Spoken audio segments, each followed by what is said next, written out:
What's up les catch addictés, bienvenue dans cette nouvelle vidéo, c'est Jimbo et je serai votre commentateur aujourd'hui. Et aujourd'hui on se retrouve pour les résultats du War du 22 février 2021, Your War après Elimination Chamber. Vous êtes prêts? Place au show. Bon, est-ce que vous avez aimé ce War après Elimination Chamber? Bah, moi personnellement, j'ai bien aimé. Oui, on a quitté Elimination Chamber 2021 avec énormément d'interrogations, notamment par rapport au tour du titre mondial. Bien sûr, nous avons eu un nouveau champion, donc qui allait toquer à la porte de ce dernier, et surtout, le petit arrangement, quelle est la nature de cet arrangement? Et donc, on commence par le Miz qui nous accueille dans son Miz TV Show, et un Miz TV Show spécial champion. Parce que oui, pour ceux qui n'ont pas vu, bah le Miz, il est méritant. Il est nouveau champion de la WWE. D'ailleurs, lui-même me précise, il dit voilà, mais moi je mérite d'être champion du monde. Je fais tous ceux qui étaient de ma génération, des John Cena, des Batista. Les mecs ils sont tous partis, alors que moi je suis toujours à la WWE. Donc être champion du monde, c'est mérité. Et en plus par-dessus le marché, je suis le seul double Grand Slam champion. Donc je mérite largement ce qui m'arrive. Et le Miz voilà, précise que voilà, bah, McIntyre il a pas pris au sérieux parce que il a prédit qu'il allait utiliser sa manette à Elimination Chamber, mais que McIntyre il n'en a fait qu'à sa tête, il s'en foutait, mais qu'au final voilà, c'est arrivé, il a caché sa manette et maintenant il est champion de la WWE, donc maintenant Drew McIntyre n'a plus que ses yeux pour pleurer. Mais là, nous avons MVP et Bobby Lashley qui arrivent et qui viennent réclamer ce qui a été promis. Parce que oui, avant Elimination Chamber match du côté de Raw, nous avons eu MVP et le Miz qui était en train de négocier quelque chose. Donc, bien sûr, nous avons eu l'attaque de Bobby Lashley sur Drew McIntyre après le match, cash-in de The Miz. Donc tout ça, c'était un arrangement entre le Hurt Business et le Miz. Et donc maintenant, nous savons quel a été les termes de l'accord entre le Hurt Business et le Miz. En effet, le Miz devait offrir un match de championnat à Bobby Lashley si Bobby Lashley l'aidait à réussir son cash-in de la mallette. Bien sûr, c'est normal, maintenant le Miz, maintenant c'est normal, Bobby Lashley, il a fait sa part de contrat, maintenant c'est au tour du Miz de faire sa part de contrat. Et là, le Miz, bah, il est pas motivé à lui donner son match parce qu'il lui dit écoute, je t'ai dit, effectivement, t'auras ton match de championnat, mais j'ai pas précisé quand est-ce que tu auras ce match. Parce qu'il précise que là, le mois prochain c'est Fastlane et dans 2 mois c'est WrestleMania, donc en tant que champion de WWE, je vais avoir énormément d'interviews à droite à gauche, bon j'aurai pas le temps de te laisser du temps pour un match de championnat. Et là, ça part dans tous les sens. MVP et Bobby Lashley, ils sont pas contents. Ils disent non, non, tu nous as promis un match. Nous, on veut le match. Et là, Bobby Lashley, voilà, super Bobby Lashley, comme on dit toujours. Il menace le Miz. Il lui porte un ultimatum en lui disant voilà, t'as 1 heure, car sinon, ton prochain show de télé-réalité, bah, tu feras aux urgences. Et là, tu vois le Miz, décomposition totale, parce qu'il sait que s'il donne le match à Bobby Lashley, il va se faire défoncer la gueule. On le voit. Parce que même quelqu'un comme Drew McIntyre n'a pas réussi à battre Bobby Lashley. Donc lui, il n'y arrivera pas. Et là, on passe au premier match de la soirée. John Morrison qui était déjà présent face au nouveau champion des États-Unis, Riddle. Et franchement, le match y est excellent. C'était un superbe match avec voilà, 2 très bons techniciens.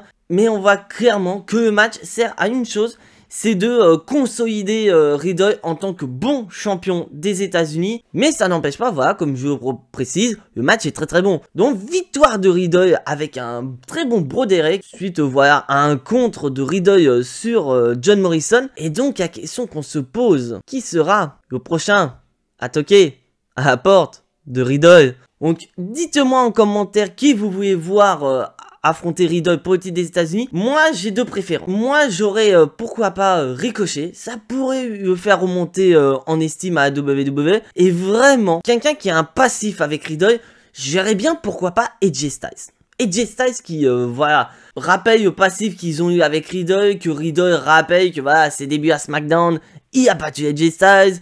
Il y a eu un match pour le titre intercontinental et là ça pourrait finir pour le titre des États-Unis. C'est mon idée, reste à voir la suite des événements chez WWE. Et là, on passe en coulisses avec notre champion 24/7 Bad Bunny, bien sûr accompagné de Damien Priest.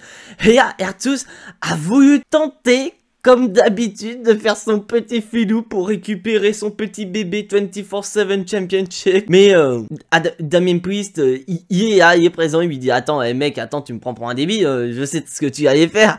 T'as un arbitre, t'allais prendre le titre à Bad Bunny. Et là, R2 est en train de parler avec Bad Bunny, Damien Priest, allant même jusqu'à se tromper de nom sur Bad Bunny en l'appelant Bugs Bunny. Et donc, Damien Priest, voilà, charismatique, Damien Priest est en train de rapper à l'ordre R2 en disant, et non, il s'appelle pas Bugs Bunny, mais il s'appelle Bad Bunny, avec vraiment un ton où R2, bah, il flippe total, quoi. Et de nouveau, donc, en quiz, suite à l'altercation entre The Miz et Bobby Lashley, bah, The Miz, il est pas content. Et donc, qu'est-ce qu'il fait? Bah, monsieur pas content, bah, il va pleurnicher sous la jupe de Adam Pearce, en disant, voilà, c'est un gros manque de respect de la part de Bobby Lashley de venir intimider comme ça le champion de la WWE.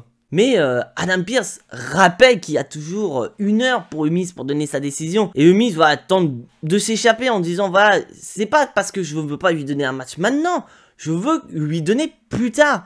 Mais Adam Pearce lui dit, mais t'as du temps, mec. Et là, on passe à un match tag team.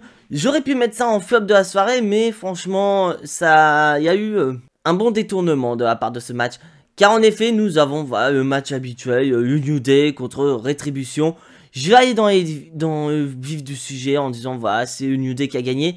Mais à noter le retour de Raikkonen chez Rétribution. Parce que oui, Raikkonen, donc Miaim, avait été testé positif au Covid et donc ne pouvait plus venir au Thunderdome. Et donc, suite à cette défaite, nous avons Mustafa Ali qui pète un câble, tout simplement, qui dit, voilà, combien de fois ils vont échouer, combien de fois ils vont le décevoir, combien de fois ils vont lui manquer de respect. Donc on voit clairement qu'il commence à avoir des petites tensions du côté de Rétribution. Et j'espère sincèrement que ça va conduire à la dissolution de ce clan qui est Rétribution. Car pour moi, individuellement, ils peuvent nous faire quelque chose à la WWE. Mais WWE, il les a Kaila en tant que clan jobber, CH WWE. Et franchement, ça fait très mal. Et là, il est l'heure du Miz de prendre cette décision. Donc, Adam Pearce est avec Bobby Lashley, avec MVP. Le Miz et Morrison arrivent. Et là, le Miz doit donner sa décision. Mais le Miz va dire, voilà, j'ai encore besoin de temps. Donc Bobby Lashley, voilà, il commence à en avoir marre et tout, en disant, ouais, mais t'es en train de prendre mon argent, etc. T'es en train de foutre ta merde dans le business. Mais Miz explique tout simplement, bah voilà mec, je suis prêt à te donner ce match, mais j'ai pas envie de tout faire à la rage. Je veux vraiment que tu aies le match que tu mérites. Donc moi j'ai besoin de temps, donc donne-moi 1 semaine. Qu'est-ce que ça va te faire 1 semaine? Ça va pas te tuer mec. Et là, d'un coup, nous avons Braun Strowman qui arrive.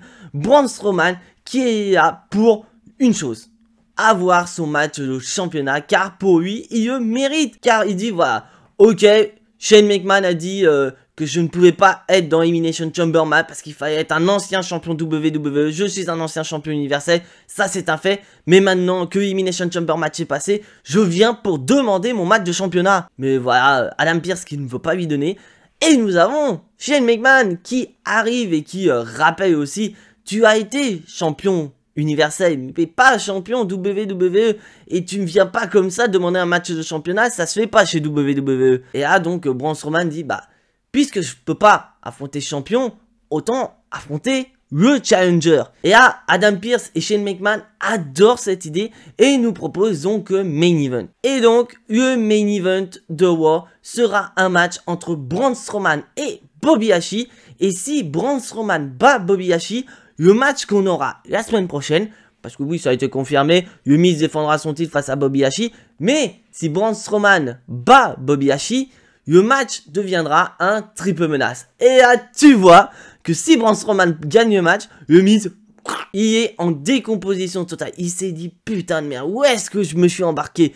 J'ai d'un côté Bobby Lashley qui va me défoncer, et là, si Strowman gagne le match, j'ai 2 monstres qui vont m'écraser, j'ai aucune chance de récupérer mon titre. Et suite à cela, bah on continue avec Hurt Business, avec un match qui se fait rare chez WWE, un Tornado Tag Team match, avec donc Hurt Business contre la Lucha House Party.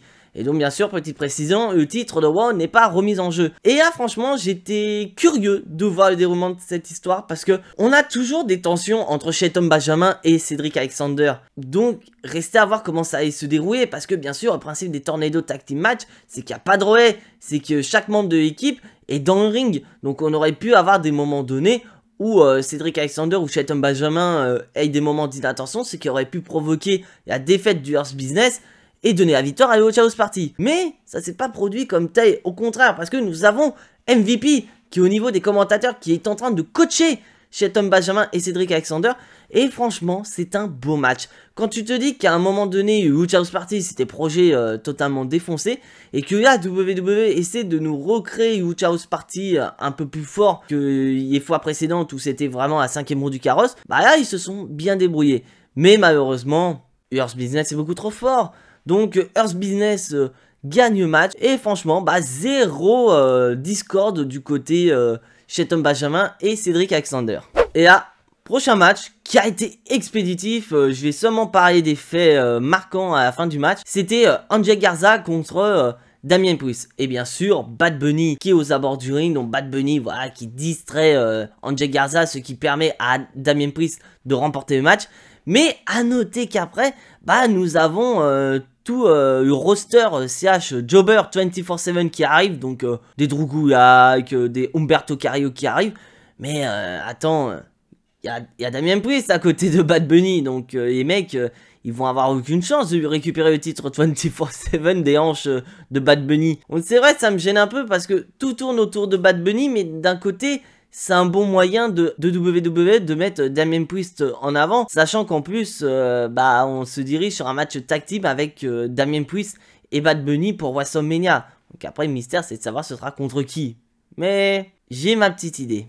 Et là, on passe en coulisses avec Randy Orton qui nous rappelle les faits de ses précédents shows, notamment lors du Gauntlet match où il a été distrait par Alex Abyss, ce qui lui a coûté le Gauntlet match, et que à Elimination Chamber, bah, il a été agréablement surpris parce qu'il n'y avait aucune intervention. Et pourtant, Randy Orton, il s'était préparé à une potentielle distraction d'Alex Abyss, mais qu'au final, il n'y en a pas eu, ce qui a entraîné son élimination dès le début de Elimination Chamber. Randy Orton avait été le premier éliminé. Et donc, il dit, voilà, mais qu'est-ce qu'elle a à faire avec Alex Abyss, avec The Fiend, gelé, brouillé, il reviendra pas, alors que cette dernière, elle nous dit qu'il va revenir. Donc, il remonte la vidéo de la semaine dernière où Alex Abyss était dans un cercle alchimique, plus ou moins, où elle était en train de préparer un rituel, donc on se demandait tous qu'est-ce qui s'est passé. Et à la fin de cette vidéo, bah, nous avons Randy Orton qui se sent pas bien et qui se met à cracher donc le liquide noir, donc du sang noir. Donc on se demande en fait, est-ce que au final le rituel d'Alex Abyss, c'est pas pour ressusciter The Fiend, mais pas pourquoi pas lancer une malédiction sur Randy Orton, qui sait, pourquoi pas. Parce que voilà, on se dirige sur The Fiend contre Randy Orton, donc il faut quand même créer quelque chose pour WrestleMania. Nous avons quand même Fastlane le mois prochain. Donc il faut faire en sorte pour occuper le temps avec Randy Orton. Et là franchement j'ai bien aimé. Mais à noter voilà qu'Alex Abyss n'était pas là. Un peu décevant. Mais nous avons eu, en parlant d'Alex Abyss qui était une de mes chouchous, nous avons donc des vignettes de promotion pour une autre de mes chouchous. Il s'agit de We Are WP. Parce que voilà, moi j'attendais que ça. Je me dis putain, quand est-ce que WWE va officialiser les débuts de We Are WP? Donc il y avait des rumeurs sur les débuts de We Are WP du côté de SmackDown. Et bah nous avons eu des vignettes disant que Rhea Ripley devrait bientôt arriver dans le roster de Raw. Et franchement je suis hyper content de voir ça. Parce que voilà, on est à l'approche de WrestleMania. Donc WWE a peut-être pas mal d'idées pour WrestleMania. Mais si elle vient par exemple avant WrestleMania, c'est-à-dire dans les alentours Fastlane, moi je verrais bien pourquoi pas Rhea Ripley face à Alex Abyss, du fait que les deux ont eu une petite échange du côté du Royal Rumble. Et là, on passe au match féminin tag team. Les anciennes championnes Charlotte Flair et sa partenaire, la championne de Raw qui n'a pas défendu son titre à Elimination Chamber, Asuka, contre les championnes par équipe qui ont défendu leur titre à Elimination Chamber contre Sasha Banks et Bianca Belair. Nia Jax et Shayna Baszler. Bah le match, voilà, plutôt correct, mais bien sûr, on voit clairement que tout est autour de Charlotte Flair. Dès que Charlotte Flair était dans le ring, ça partait dans tous les sens. Mais, à noter, peut-être, il y a début des discords des anciennes championnes. Car en effet, Charlotte Flair a voulu porter un coup aux championnes, mais maladroitement, bah, c'est Asuka qui s'est pris coup dans la tronche, ce qui a entraîné la défaite de l'équipe de Charlotte Flair et d'Asuka. Et donc, suite à cela, nous avons Charlotte Flair qui a voulu relever Asuka. Et Asuka, bah, n'était pas contente. Asuka, pas contente, tu m'as tapé dans la gueule, c'est bon, tu vas voir. Donc, on aurait, pourquoi pas, des débuts de dissension du côté des anciennes championnes. Et pourquoi pas avoir à face une Charlotte Flair contre Asuka. Charlotte Flair qui prend le titre de Asuka. Et comme j'ai dit précédemment, nous allons avoir les débuts de Rhea Ripley du côté de Raw. Donc pourquoi pas à WrestleMania, le rematch tant attendu entre Rhea Ripley et Charlotte Flair. Pourquoi pas, je dis ça, mais franchement, s'il y a ce scénario-là, Charlotte Flair, Rhea Ripley à WrestleMania, j'achète le match. Et on continue toujours en coulisses, un peu plus tard dans la soirée, parce que là, j'englobe tout en même temps. Nous avons donc Charlotte Flair qui voit son papa. Donc nous avons une discussion entre papa et la fille. Où Charlotte Flair, elle explique, voilà, j'arrive plus à me concentrer, je suis plus bien dans mes matchs. Qu'est-ce qui se passe avec Lacey Evans? Tu danses alors que la meuf, elle vient d'annoncer qu'elle est enceinte. Je te dis tout plein de choses, tu continues à danser. Donc, qu'est-ce qui se passe?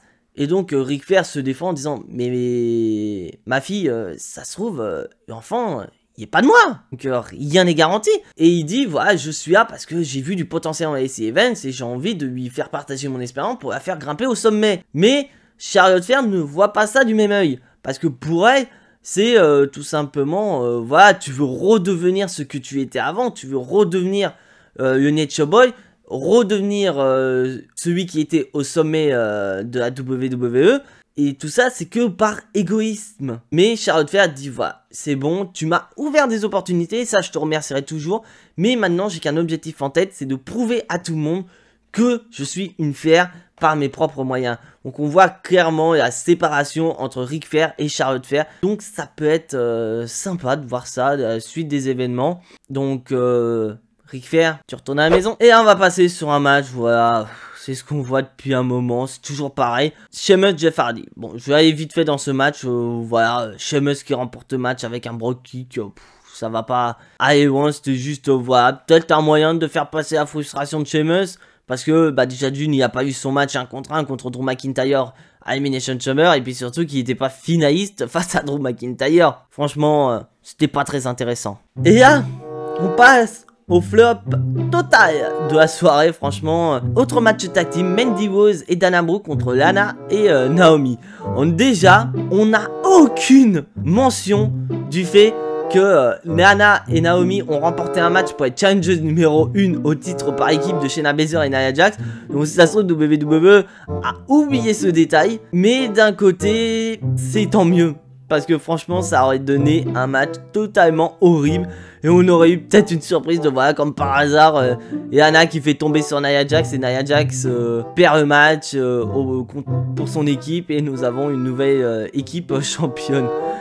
Mais bon, le match, qu'est-ce que je peux dire, franchement, victoire, voilà, de Naomi et de Lana, je sais pas vraiment quoi dire, et franchement, c'est un véritable flop total.